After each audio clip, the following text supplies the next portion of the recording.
Bonjour Jackie, bonjour Jackie, bonjour et bonjour les téléspectateurs.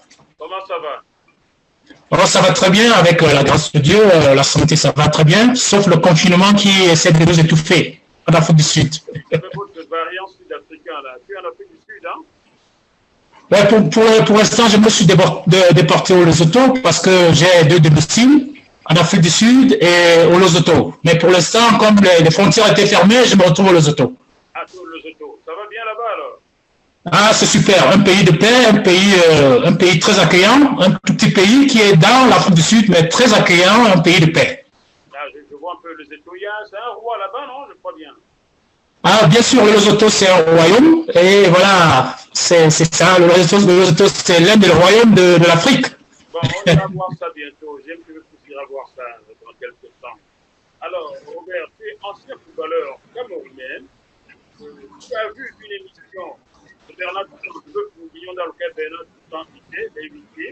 Et tu as écrit, c'est comme ça que tu t'es contacté pour te donner la parole. Je peux dire, c'est quel chose du Cameroun est-tu? En fait, je vais d'abord commencer pourquoi l'émission m'a donné de l'inspiration. Parce que cette émission essaie un peu d'édifier les anciens footballeurs qui ont fait leur nom et ceux qui n'ont pas pu, n'est-ce pas, se faire valoir dans le monde du football, ou alors qui avaient du talent, mais ils n'ont pas pu, n'est-ce pas, et voilà, ils n'ont pas pu mettre leur talent en valeur, peut-être faute de management, ou alors par rapport au fait qu'il n'y a pas eu trop de chance, parce que le football a trois facteurs. Le facteur talent, le facteur chance, bien évidemment, et puis le facteur management. Alors, si l'un des facteurs n'est pas suivi, je pense qu'il y a un petit décalage. Alors, l'émission, j'ai commencé à suivre l'émission. Ça fait pratiquement 3 mois. Il y a un footballeur que je ne connaissais pas très bien, mais j'ai eu l'opportunité, par rapport à cette émission, bien évidemment, de connaître sa biographie, qui était très talentueux, mais à cause d'une femme, bien évidemment, et il n'a pas pu... Ah, bien sûr, bien évidemment. J'ai aimé son histoire parce que son histoire est un peu similaire à la mienne. On va savoir ça. Alors, commençons par le commencement. Tu es né dans quelle ville du Cameroun? Voilà, je suis Camerounais du Sud, à Ebolova. Voilà pourquoi j'ai commencé à jouer à Épervier de Bolova, parce que ce sont mes oncles. Tu prononces mal là, Robert. Ce n'est pas Ebolova, c'est Ebolowo. Ebolowo. Voilà. Non, ça me fait plaisir parce que là, ça me ramène dans la nature et puis l'histoire du Cameroun. Quand on parle d'Ebolowo, je ne savais pas que vous êtes dans l'histoire, bien évidemment. Je parle aussi de Vimeli. C'était d'abord Vimeli, après c'est devenu Balmayo, n'est-ce pas? Balmayo. Et voilà pour la petite histoire, je suis né à Bolova, mais j'ai fait la moitié de ma vie à Mbalmayo et terminé le reste de ma vie, surtout dans le football, à Ebolova, et je me suis déporté au Gabon. Alors, Mbalmayo, ville cruelle. J'ai cherché sur toi, hein, pourquoi je t'ai parlé de bien sûr. Alors, Mbalmayo, ville cruelle, c'est une ville qui m'a beaucoup marqué parce que j'ai fait le lycée de Mbalmayo et j'avais 2 talents, bien évidemment. J'étais footballeur et j'étais un très grand danseur. Alors, au lycée de Mbalmayo, j'ai dansé le Kwasa et je faisais même des compétitions à Yaoundé avec les Aboyoyo, les Imika. Ils étaient nombreux. Marcel Bongo, lui, à l'époque, de toute façon, il y a beaucoup à dire, mais j'espère qu'allons d'abord dans les commentaires. Alors, je te dis, Marcel Bongo est devenu pasteur. Il est ici en France, il est pasteur, mais là, il chante Dieu tout le temps. Voilà. Alors, Marcel Bongo, quand il vendait les cassettes de Denis Tezano en Balmayo, je l'ai aidé à vendre les cassettes de Denis Tezano à l'époque, parce que c'est Denis Tezano qui est son père spirituel. Et on a fait des chorégraphies au collège 5 heures de Balmayo, mais après, je me suis détourné dans le football, parce que quand je pars à Ebolova, mes parents disent non, mais écoute, l'histoire de danser partout là, ça ne donne rien du tout. Allez, joue à Épervier de Bolova.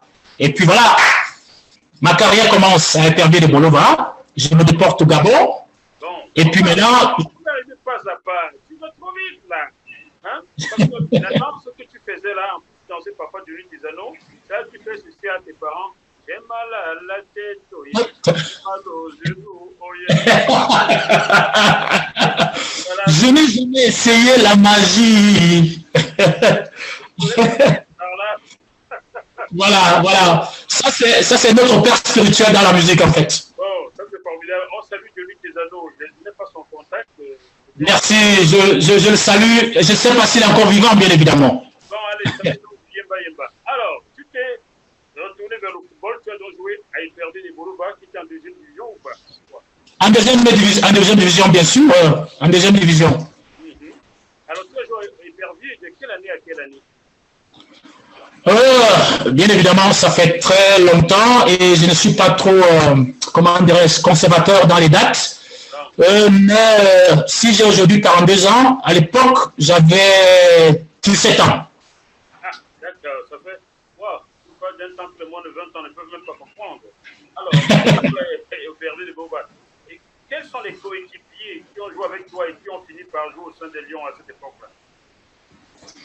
Ok, malheureusement, je n'en ai pas un parce que j'ai quitté le Cameroun très tôt, parce qu'à 19 ans, j'ai quitté le Cameroun, comme je disais tantôt, pour le Gabon.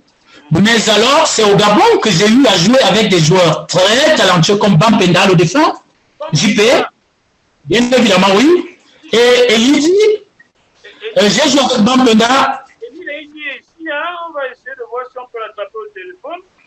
Voilà, voilà. Tu as joué avec lui au Gabon, c'est ça? Et il dit, il arrive au Gabon au FC 105, quand je quitte le FC 105 pour aller à Tout-Puissant à Kwembe, et il arrive et il commence les entraînements, et puis voilà, il y a beaucoup d'étrangers. Moi, maintenant, j'ai gagné notre contrat. Mais alors, on a joué le même championnat au Gabon, un joueur qui était hyper talentueux. Et il dit, mais Bampenda, j'ai joué avec Bampenda dans Eviso du Gabon. D'accord. C'est Voilà. qu'ils appellent là, hein? Bonjour.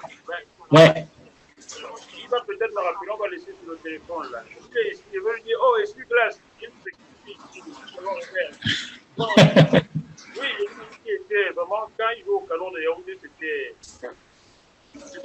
Voilà, ça me rappelle même, ça me revient maintenant à l'histoire dont le frère parlait qu'il était talentueux. Il a joué dans les Lions, mais quand il est arrivé à Marseille, il ne comprend pas pourquoi il n'a pas signé. Bien évidemment, je n'arrive pas à comprendre pourquoi. Et il n'a pas pu faire ses preuves dans les Lions indomptables. Tu vas lui poser la question tout à l'heure s'il rappelle et il va te répondre. Alors, puisque le Cameroun arrive à l'US Bitam, Union sportive de Bitam, et qui a pas, quand tu y arrives, les Camerounais ne sont pas encore entraînés, Emmanuel n'est pas encore arrivé comme entraîneur, je crois. Pas du tout, ouais. Qui était ton entraîneur à l'époque? Mon entraîneur, c'était Ebobola, le Gabonais, qui était un ancien footballeur également. Il a fait ses preuves au Gabon à l'équipe nationale. Et puis voilà, Ebobola, c'était mon entraîneur à l'époque. Et quand je me déporte, je sais que je vais trop vite parce que j'ai beaucoup à dire. Quand je me déporte à Lambaréné. Pas ton temps. Tu joues combien d'années au sein de l'US Bitam? Je joue juste un an à l'USB.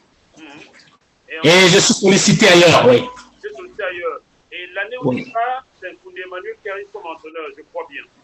Bien sûr, bien sûr. 1999, c'est bien bonne mémoire. Hein? 99, 98. Je le sais parce que j'étais au Gabon, j'étais à Tikosi l'OPK Oh, super, super. Je sens que tu as fait les choses à vite.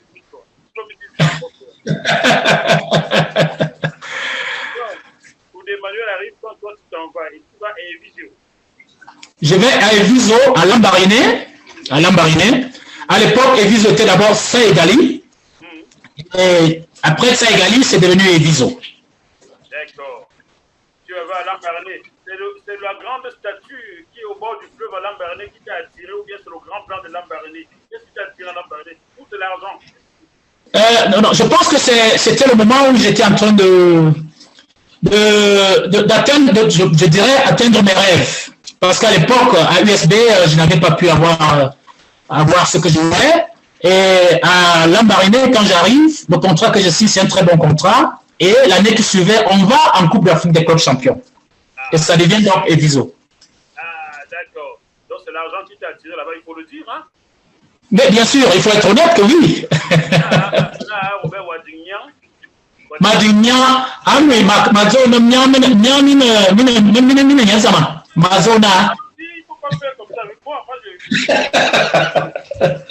avait le Niang au Gabon. Non, à l'époque, franchement, il y avait le mien au Gabon et je pense que ça m'a endormi, ça m'a vraiment endormi parce que j'aurais pu faire mieux, mais j'ai pensé que j'avais atteint l'apogée au Gabon. Malheureusement pour toi. Malheureusement. Bon, alors, après Eviso, qui marchait fort à l'époque, où est-ce que tu as posé tes valises? Après Eviso, je vais à Tout-Puissant Condé.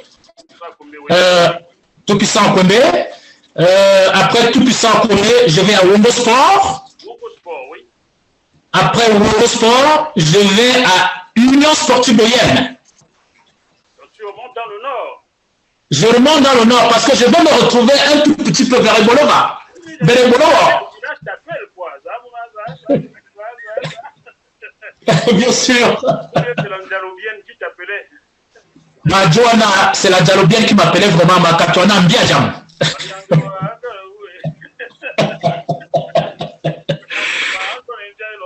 Bon, on a compris, j'espère que tu es encore en vie, je ne sais pas, il y a longtemps, je n'ai pas de nouvelles.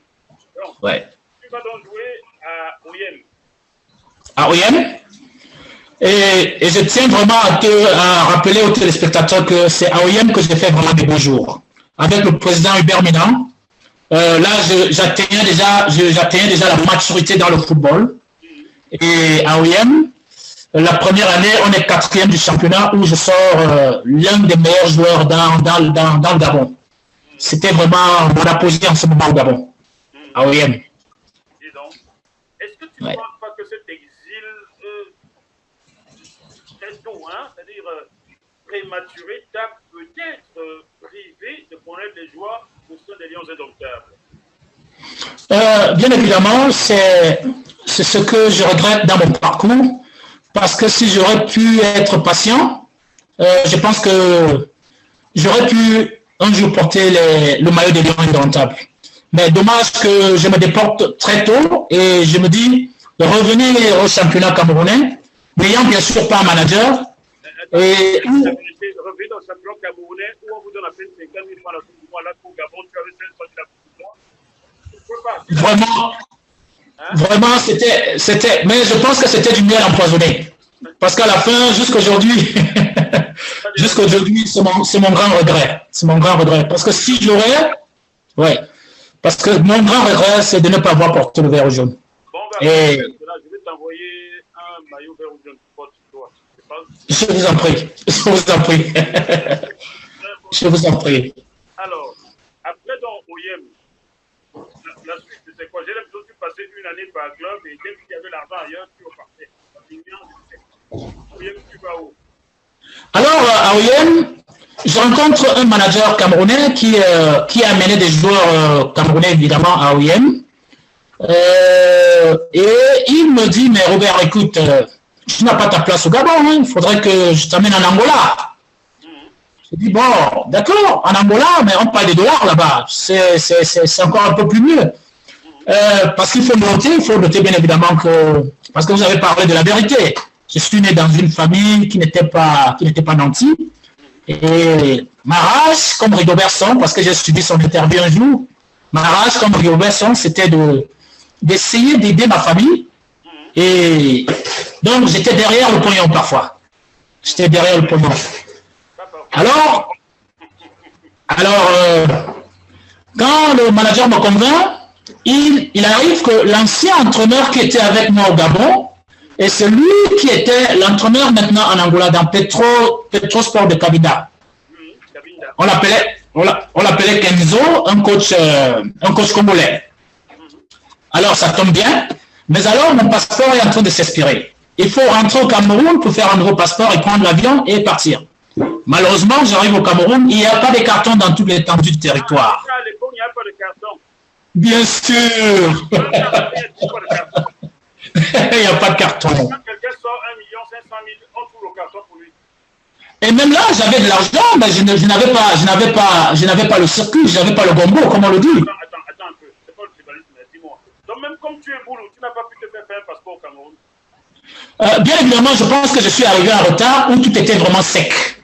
Parce que mon oncle étant commissaire, il m'a dit, mais écoute Robert, je vais essayer d'appeler une autre personne. Bon, il a essayé d'utiliser ses contacts, mais ça n'a vraiment pas marché. Ça n'a vraiment pas marché. Mais il fallait, j'étais à court de temps, il fallait à tout prix y aller parce qu'on m'attendait en Angola. On m'attendait en Angola. Alors, malheureusement, il n'y a pas les cartons. J'appelle le coach. Il me dit, mais écoute, Robert, nous sommes en Afrique centrale. Prends la route, mais tu arrives au Congo. Tu prends le vol, tu vas arriver à Pointe-Noire, et puis je viens te chercher avec le président du club. Le président était portugais. Alors, quand j'essaie un peu, nous étions deux, parce que je prends aussi un joueur qui jouait dans mon Cameroun, on l'appelait Agabus Boulus. Il était attaquant, très fort. J'ai dit, bon, mon cher ami, bon, moi, je suis milieu défensif. On peut partir et puis ensemble, on peut former une très bonne équipe. J'appelle le coach dit, bon, ça marche, amène Agabus. On arrive donc à Ebolova, Balmayo, et je vois une tante qui me dit, mais écoute, pour arriver au Congo, passant par la route, tu peux passer par Djoum. Et Agabus me dit, non, mais écoute, mon cher ami, regardons la carte de l'Afrique. Il faudrait plutôt qu'on passe par l'est du Cameroun. Mais dommage que j'ai écouté ma tante. Et nous sommes passés par Djoum. Mon cher ami, c'était un calvaire. À Djoum, on se retrouve dans la brousse. Mais alors, je me dis, on ne peut plus faire retour. Chemin retour. On a continué dans la brousse. On a traversé les Pygmées. On a fait un mois dans la brousse. Et quand on arrive dans la première ville du Congo qu'on appelle Swanké, où on trouve quelqu'un qui a un turaya, j'appelle le coach, il ne répond plus. Ça veut dire qu'après un mois, ils étaient déjà partis en bus vers le Portugal. Je n'avais plus, j'étais maintenant en cours d'information. Quand j'arrive au Congo, après un mois et demi de marche, et c'était pas facile, mon cher ami. J'appelle le coach, il ne peut plus répondre. Le coach a déjà appelé d'autres joueurs au Gabon, qui m'ont déjà remplacé avec Agabus. Alors, on est bloqué au Congo-Brazzaville. Alors, qu'est-ce qu'on fait? On est des footballeurs, je prends mes glaces, on a trouvé un taxi, on a dit, mais est-ce qu'il y a des clubs ici? On veut essayer de faire le test n'importe où. C'est comme ça qu'on arrive à Patronage Saint-Anne du Congo et on fait les tests. Le même jour, les tests sont concluants. Et je suis bloqué au Congo-Brazzaville, dans Patronage FC du Congo.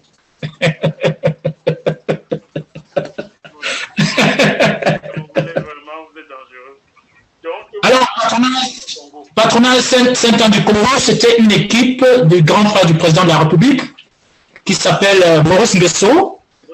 Et c'était une équipe présidentielle de toute façon parce que tous les dirigeants étaient dans le gouvernement. Alors, on a eu une petite chance d'avoir encore un peu de pactole avec mon ami Agabus. Et on fait 4 ans au Congo dans la même équipe. Et finalement, par le canal d'une copine qui travaillait également à la présidence, elle dit, mais Robert, c'est pas possible. À chaque fois, tes amis, tes frères camerounais viennent me dire que tu es un très grand footballeur. Elle n'était jamais venue me voir jouer. Alors, il y avait, comme on dit toujours, les Camerounais connaissent les commentaires. Quand quelque chose est bien, ils savent faire la publicité et la promotion. Bon, puisque ma copine avait un peu d'argent, quand je lui dis, écoute, je veux aller continuer à jouer quelque part, si c'est en Europe, n'importe où, elle me dit, non, mais je t'aime beaucoup. Comment est-ce que je vais te laisser partir comme ça, Robert, sitôt? Comprends ma situation. J'ai dit, bon, il n'y a pas de problème, je me calme. Et finalement, elle a été convaincue par mes compatriotes camerounais qui venaient toujours me rendre visite tout le temps. Alors, j'avais 2 visas qu'il fallait sortir. J'avais posé comment dirais-je, j'avais fait la demande des visas de 2 pays. La France et l'Afrique du Sud. Mais le visa de l'Afrique du Sud est sorti après 3 jours. J'ai dit, non, c'est pas possible. Je m'en vais en Afrique du Sud. Alors, j'arrive donc en Afrique du Sud. Ça a été très difficile pour moi. En Afrique du Sud, il n'y a pas d'informel. Il n'y a pas d'informel. Il faudrait d'abord que tu aies un bon CV. On va te demander, tu as joué dans l'équipe nationale, ne serait-ce que dans les minimes, cadets, voilà. Tu passes à l'interrogatoire avant même que tu ne passes sur le terrain. Ça m'a tellement compliqué. Et je n'ai pas baissé les bras. Je me suis entraîné pendant 2 ans et demi dans le parc avec d'autres Camerounais, avec des Ghanéens, Zimbabwéens, Gabonais qui étaient dans le parc, des très bons joueurs. Et je me suis retrouvé avec des Gabonais comme Chikaya, qui jouait à l'équipe nationale. Thibaut Chikaya, il était sans club, évidemment. Bon, voilà. Parce qu'en Afrique du Sud, ils préfèrent aussi les Zimbabwéens, les Namibiens, ceux qui sont dans la zone Southern Africa. Alors, nous, de l'Afrique centrale, à part les gens comme les Bampenda qui sont venus faire le nom, évidemment, les gens comme je vais me rappeler de son nom, on l'appelait Général, je vais me rappeler de son nom, un grand joueur d'Allemand, mais qui n'a pas aussi pu jouer dans les Lions des Indomptables, on l'appelait, je vais me rappeler de son nom de toute façon. Alors, c'était difficile pour eux de l'Afrique centrale. Et à la fin, donc après 3 ans, il y a un autre manager qui me prend et me dit, mais écoute, allons-y, tu vas pas passer ton temps comme ça, Robert. Tu es un très bon joueur. Et c'était après la Coupe du 20 mai du Cameroun. C'est là où le manager me dit, bon, écoute, j'ai un truc au Lesotho. On y va. Alors, j'arrive au Lesotho dans Diodi. Mon cher ami, après 3 séances d'entraînement, c'est validé. Et je signe au Lesotho, mais avec un salaire très minable. Je me dis, bon, il faudrait que je continue à jouer, mais malheureusement, j'ai eu un mal de genou chronique qui a cassé ma carrière ici au Lesotho.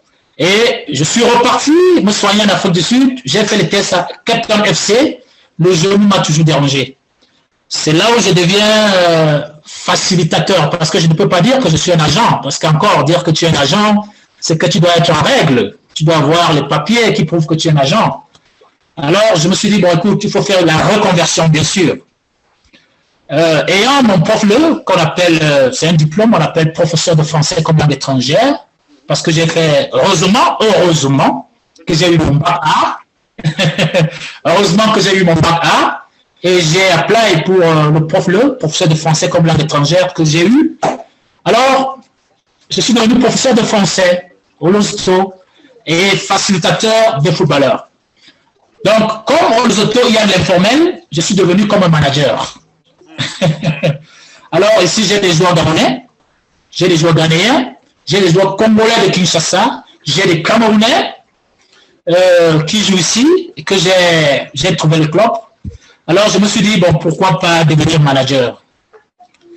Alors, c'est ce que je suis en train de faire pour l'instant et je profite de l'occasion parce que vous êtes un journaliste qui a des connexions avec des grands joueurs, des anciens grands joueurs. Le Lesotho, c'est une pépinière où il y a des très, très bons joueurs, où il y a des très bons talentueux, local, bien sûr, mais il n'y a pas de manager. Il n'y a pas de manager. Et tous ont un très bon CV parce que la majorité de mes joueurs du Lesotho jouent dans l'équipe nationale. Alors, je pense que je peux faire comme Pape Diouf, c'est-à-dire ne pas seulement aider les Camerounais, trouver un champ de bataille au Lesotho et promouvoir l'équipe nationale du Lesotho. Et pour demander à la fédération de m'inviter au Lesotho, je viendrai bien couvrir, faire une longue série de reportages sur le football. La fédération, j'ai des connexions à la fédération parce que franchement, je me suis fait un nom sur les autos. J'ai des connaissances et j'ai des relations fortes pour les autos. C'est pas un problème. On va juste créer un truc. On va juste créer une action déclencheur qui va nous permettre de le faire. Il y a 8 ans, il y avait ce qui doit traverser au Lesotho. Mais bon, je n'imaginais pas. J'étais à Nelspruit, qui est à à 88 km de Maputo, arrivé à Maputo, dans le nord. Oui, bien sûr. La poule du Nigeria, du Burkina Faso, c'est celle que je pouvais tout seul pour voilà. je pense. Voilà, donc on remettra ça. Alors, voilà donc comment ta carrière de footballeur